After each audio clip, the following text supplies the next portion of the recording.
গুন্ডা দিয়ে মারব। সবার সামনে ধমকেছিলাম তরুণ মজুমদার সম্পর্কে স্মৃতিচারণ দেবশ্রী রায়ের। বাবার পরে পিতৃস্থানীয় যদি কেউ থেকে থাকেন তিনি তরুণ মজুমদার। তনুদার ছবিতে আমার প্রথম কাজ কুহেলি দিয়ে। তখন আমি খুবই ছোট, অভিনয়ের বুঝি না। একটু বড় হয়ে মনে মনে ইচ্ছে আমি নাচের দুনিয়ায় আসব। এদিকে মায়ের শখ মেয়ে অভিনয়ে আসবে।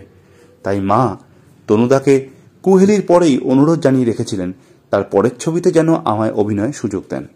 তনুদা মাকে আশ্বস্ত করে বলেছিলেন, মিসেস রায়, চুমকিকে আমার মনে থাকবে, আমার পরের ছবিতে ওকে অবশ্যই ডাকব।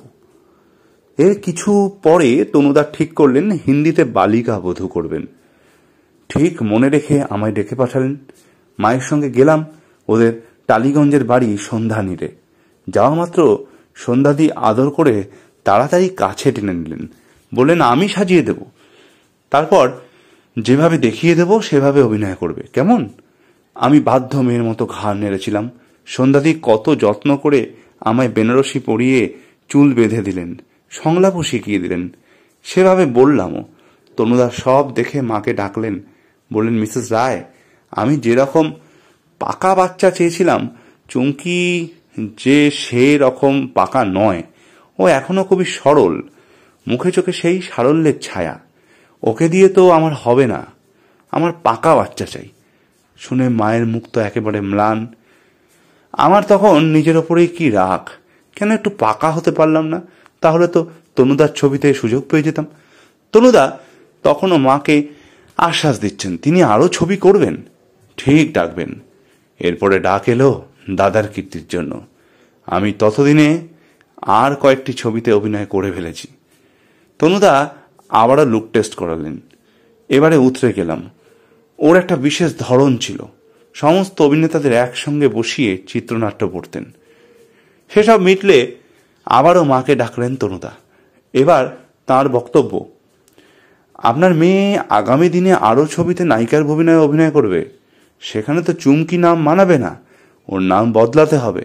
মা তনুদাকে অনুরোধ জানালেন, আপনি তাহলে দায়িত্ব নিয়ে একটা নাম দিন না।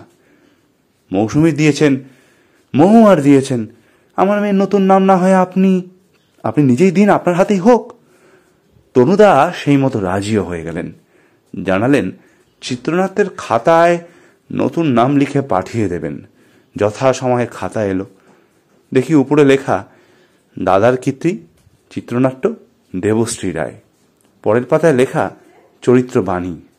সেই দিন জন্ম নিল দেবশ্রীর। এত অজানা নাম আমায় দাদা দিয়েছিলেন। সবাই শুনে তারিফ করতেন, গর্বে আমার বুক ভরে উঠত। তনুদা সব সময় বলতেন, আমার 3 মেয়ে, মৌসুমী, মহুয়া, দেবশ্রী, যাদের আসল নাম ইন্দু, সোনালী আর চুমকি। আমার মৃত্যুর পরে এরাই আমার শেষকৃত্য করবে। হাতে ধরে অভিনয় শিখিয়েছিলেন, বুঝিয়েছিলেন গানের যেমন ছন্দ আছে, স্বরলিপি আছে, অভিনয়েরও তেমনই ছন্দ স্বরলিপি আছে।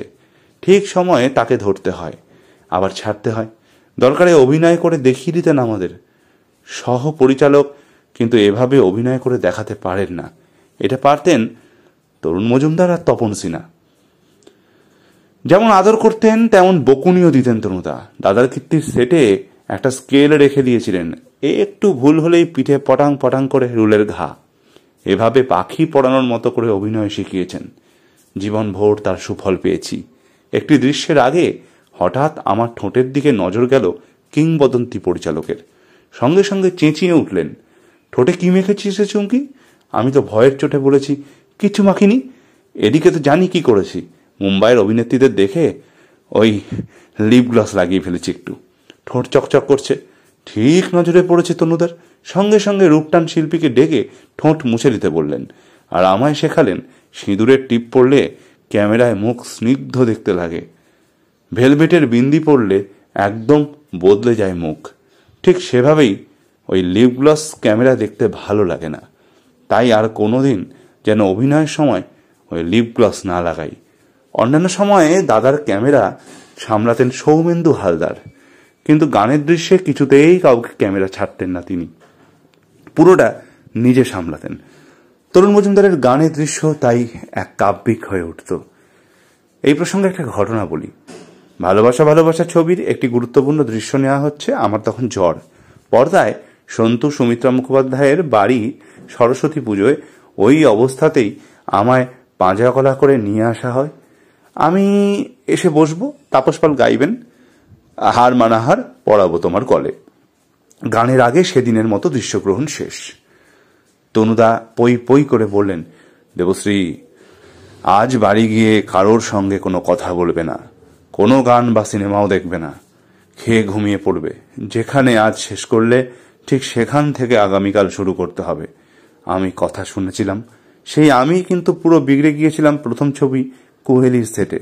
একটা কান্নার দৃশ্য ছিল, কিছুতেই কাঁদছিলাম না সেখানে, চোখে গ্লিসারিনও দিচ্ছিলাম না। পরে শুনেছি ক্যামেরাম্যান সৌমেনুদাকে ক্যামেরা তৈরি রাখতে বলে তনুদা আমায় প্রচণ্ড বকেছিলেন। আচমকা সেই রাগ দেখে ধমকের চোটে প্রথমে আমি থতমত খেয়ে গিয়েছিলাম, তারপরেই ঝরঝরিয়ে কাঁদছি। আর ক্যামেরা চলছে, শট শেষ, কিন্তু আমায় আর থামানোই যাচ্ছে না, ক্যাডবেরি চকলেট দিয়েও না। তখনই আমি তনুদাকে সেটে সবার সামনে শাসিয়েছিলাম, আমায় এভাবে করলে তো পাড়ায় এসো একবার, আমার হাতে অনেক গুন্ডা আছে, তাদের দিয়ে তোমায় মার খাওয়াবো। শুনে সবার সে কি হাসি। অনেক দিন পর্যন্ত তনুদাও এই নিয়ে আমায় কম খেপিয়েছেন নাকি। খালি বলতেন, দেবশ্রী আরেকবার বলো, তুই যেন আমায় কি করবি বলেছিলি, গুন্ডা দিয়ে মার খাওয়াবি নাকি যেন। এতক্ষণ আমি যে প্রতিবেদনটি পাঠ করছিলাম সেটি আমি ফেসবুক থেকে সংগ্রহ করেছি এবং সৌজন্যে আনন্দবাজার পত্রিকা। তাই আনন্দবাজার পত্রিকা এবং ফেসবুককে জানাই আমার এই চ্যানেলের তরফ থেকে আন্তরিক ধন্যবাদ। নমস্কার।